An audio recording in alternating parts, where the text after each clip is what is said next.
And you and I wouldn't even know before the first missile hit.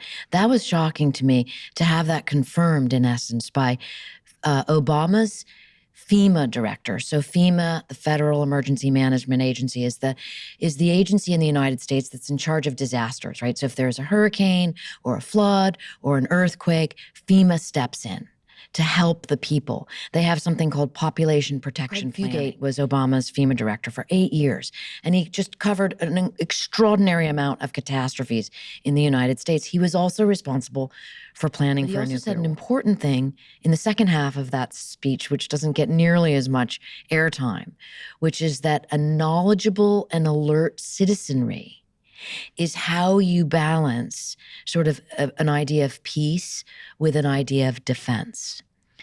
And I think what frightens both of us that we talked about in the beginning here was that peace and defense are very different than constant states of war.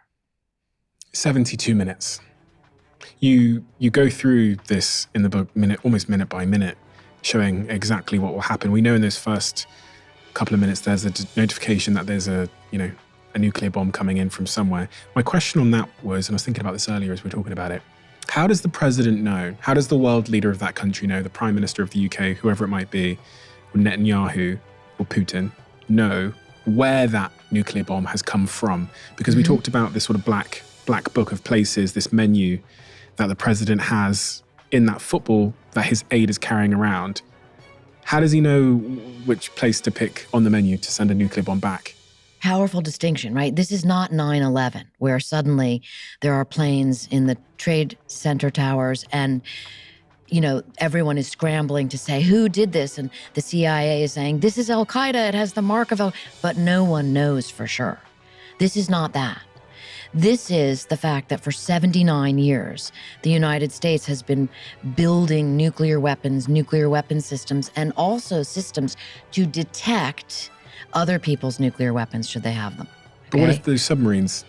Okay, so good point on the submarines, but we have a set of satellites called SBIRS, which are parked. Now, I'm only when you said how would Netanyahu know? How would the president of Russia?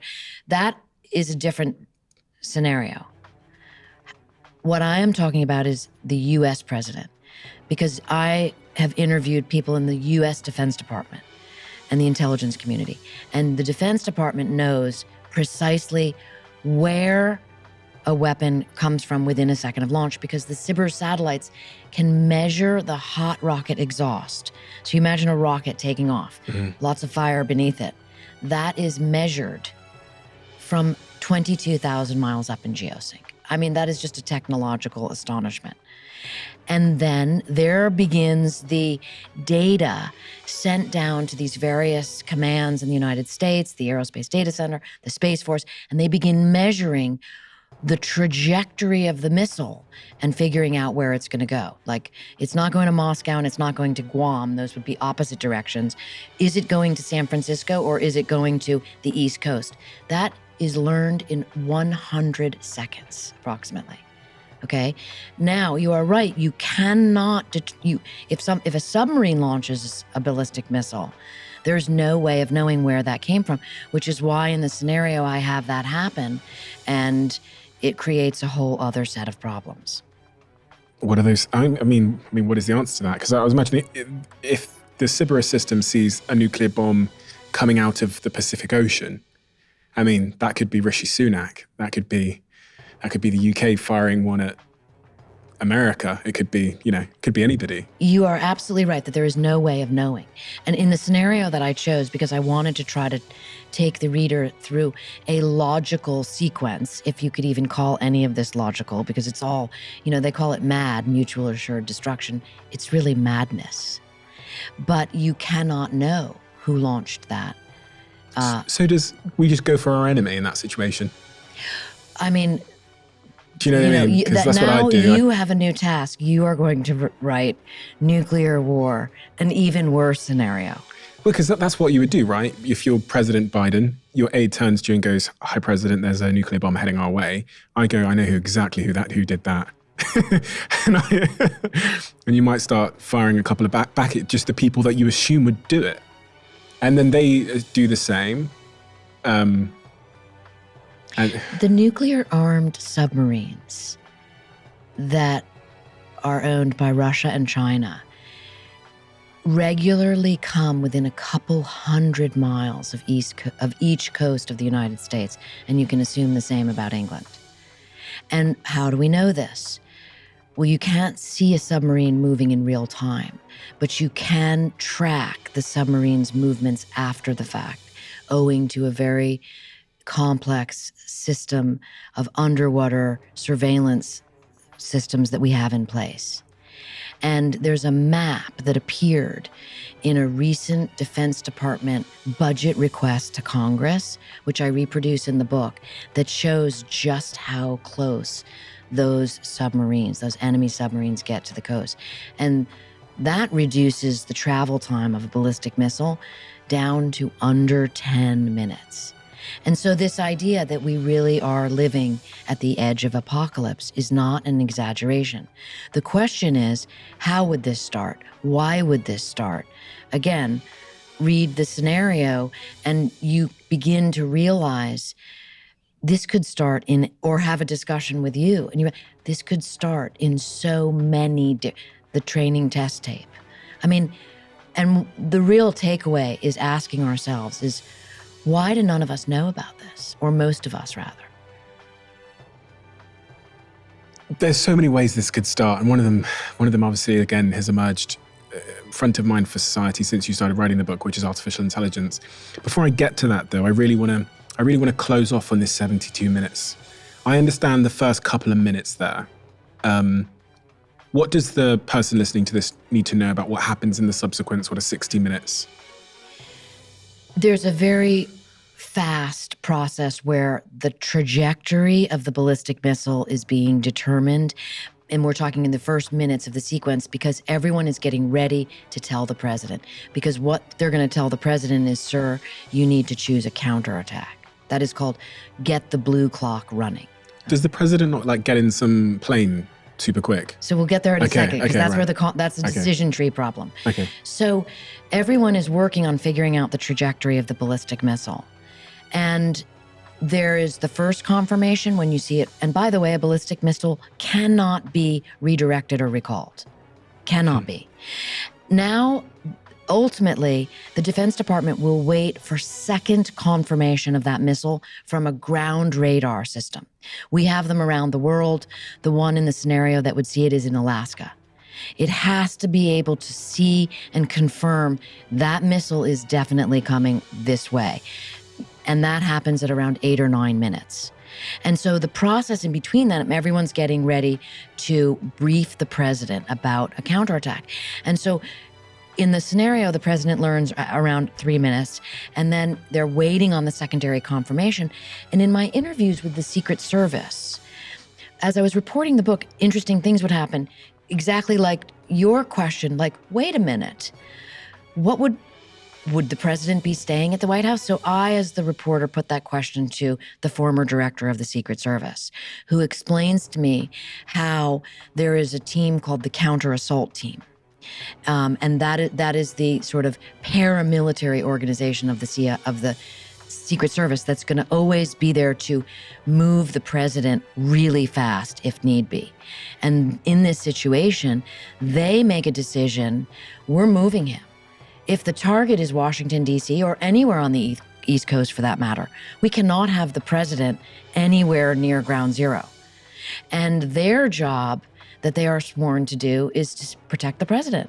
And so then you're going to have a bit of a stalemate, because the military command wants the president on comms to be able to give him counterstrike orders. That is what they want. And they can only get those orders from the president.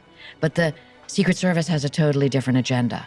And in my scenario, the Secret Service, considering they're the only ones in the room that are armed, win.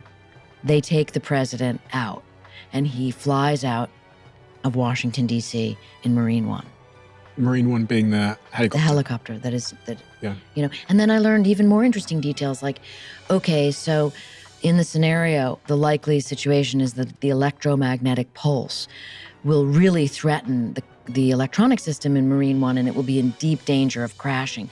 What is that for people that don't know? For people that don't know, an electromagnetic pulse is like a 3-pulsed sort of shock wave that essentially just zeroes out electronics. Imagine your house getting struck by lightning, a direct hit, and no surge suppressor. I mean, it's all, the electronics go out. And that will almost certainly happen. Marine One is retrofitted against EMP attack, because they think about these things. But no one knows if it's going to really work. It's been tested in a chamber. So what you're saying, sorry, just to be clear, is that whoever's attacking the United States or another country would send an electronic pulse first. No, the pulse is part of the bomb going off. Okay. It's inherent in the nuclear explosion. Okay. And so even if you're getting the president out, if he's 7, 8, 9 miles, 10 miles out of ground zero, as they rush, because remember, this is all happening in 30 minutes, under 30 minutes, as they rush to get him out of the White House, the EMP could seriously damage the Marine One. So the Secret Service people I interviewed explained to me that they would have a backup plan, which would be to tandem jump the president out of the aircraft with a parachute. They would strap the president onto them and jump out of the aircraft. Because at least there would be, the aircraft is going to crash if it gets hit by the electromagnetic pulse. So at least there's a better chance. Well, then you have to have, the mill aide has to have a parachute, because he's got the black book. And the special agent in charge of the president is definitely going to go. So then I learned that this incredible detail that there aren't parachutes in Marine One. So they have to go to the White House office to get the parachutes. You know, these kind of details, I believe, provide the reader with a number of things, like the astonishing understanding of how many different scenarios are in play all the time, you know, being rehearsed so that because we might have a nuclear war, at the same time that the messaging is we will never have a nuclear war. And then when you begin to look at all the competing agendas that will happen, you realize it's just chaos upon mayhem. What if the president dies in the strike? And before we've made a counterattack? Which is something that Stratcom thinks about, and it's certainly why I have that in the scenario. Because if the president is the only one that can order a counterattack, that can launch nuclear weapons, what if he dies? And so I learned in the reporting that if you're the president, let's say he even gives the order, okay, here's my counterstrike, I'm choosing this from the black book. The command and control is set up that if the president orders 82 nuclear weapons in response, you can't launch 83 nuclear weapons. It's 82 and 82 only. And then to do another launch requires passwords. It requires so much bureaucracy. There's not time for that. And so there's this almost unknown little detail inside of the nuclear command and control apparatus called a universal unlock code, which I learned about in the book. And the eyebrow goes up for exactly that reason, as did mine when wait, what? And then you find out that the president can release to the Stratcom commander the universal unlock code, which basically says, okay, if I die, you have permission to launch nuclear weapon number 83 or nuclear weapon number 5,000, all the way up. And that is a pretty shocking concept. The president responds to the nuclear attack, hits, I don't know, let's say they hit Russia. They send the submarines out to send the ICBMs or whatever it's called to strike Russia. Russia have these submarines as well. They send more back. What's the aftermath of nuclear, that 70-second minute? Because I imagine from the minute the president hears that, gets the notification that it's been confirmed, it's had the second confirmation, he's going to make the decision to fire nuclear weapons back, I assume. And then from there, it's just all fire, as far as I'm concerned. There's a concept called jamming the president, which is, so the president learns in the scenario I write that North Korea has fired a ballistic missile, and then a second one comes in from a sub and hits a nuclear power plant in California. Why did you pick North Korea? I picked North Korea because of my interviews with Richard Garwin, the designer of the thermonuclear bomb, the first one, which he designed for Teller. Because in our interviews, I asked him what scared me most. Garwin, also in his 90s, has advised every president of the United States since Eisenhower. He was an early founder of NRO. I mean, one of our most classified agencies. His opinion matters. And while he didn't want to be specific, he gave me sort of a very interesting, almost poetic metaphor when he spoke of the Mad King. And the Mad King with a nuclear arsenal. And he even used that French phrase, après moi le déluge. This idea of like, after me, the flood. If I die, who cares? And I interpreted that Garwin was talking about North Korea, because North Korea is the rogue nuclear-armed nation that regularly sets off ballistic missiles and doesn't tell anyone. There is an unspoken reality among the other nations that you inform people when you're going to test an ICBM with a dummy warhead, of course. North Korea doesn't adhere to that. So, when I interviewed people who are in those command and control bunkers, those first 100 seconds we spoke of where the ballistic missile is on its way, and all of that command and control is focused on, is this coming at us? Or is it as launching a space satellite? Or is it going into the Sea of Japan? That's what North Korea does. They don't announce those tests. And so imagine the anxiety in those command bunkers every time they launch a ballistic missile. They have launched more than 100 ballistic missiles in an 18-month period from like 2022 forward. Testing. Okay, testing. So this is so dangerous and so rogue. If there, on the one hand, I say there are no rules to nuclear war, but there are a few rules to nuclear deterrence, like you tell your neighbors. And that's why I chose North Korea. But just to finish the sequence, the president launches 82 missiles at North Korea in a counterattack. And in the scenario that I write, the failure now becomes about miscommunication, a very important concept, and also about technology not working. And I source in the book precisely where this information comes from. So Russia misinterprets our launching nuclear weapons at North Korea as being launched at Russia. Why? Because, actual fact, our ICBMs do not have enough range to travel to North Korea without overflying Russia. And so imagine in a climate like now, with hostilities as an all-time high, the Russian president just saying, okay, well, maybe they're not coming for us. And nuclear policy, the policy of deterrence, is you launch if someone's launching at you. And so that is where, in the second act of the book, it's 24 minutes, 24 minutes, 24 minutes, endgame. Russia launches. And Russia launches, if someone's attacking you with nuclear missiles, you don't launch one or two back. That's Mad King logic. You launch the mother load. And that's what I have Russia launch in this scenario. What do you mean Mad King logic? Well, Mad King logic is, why would you do that? Yeah. Okay? So in the Mad King logic of the book, the leader of North Korea, who is nameless, launches a nuclear weapon at the United States for reasons we don't know. And we will never know, because history will end. The ability to write history ends in 72 minutes of the book. So we will never know why. And that is the sort of, question.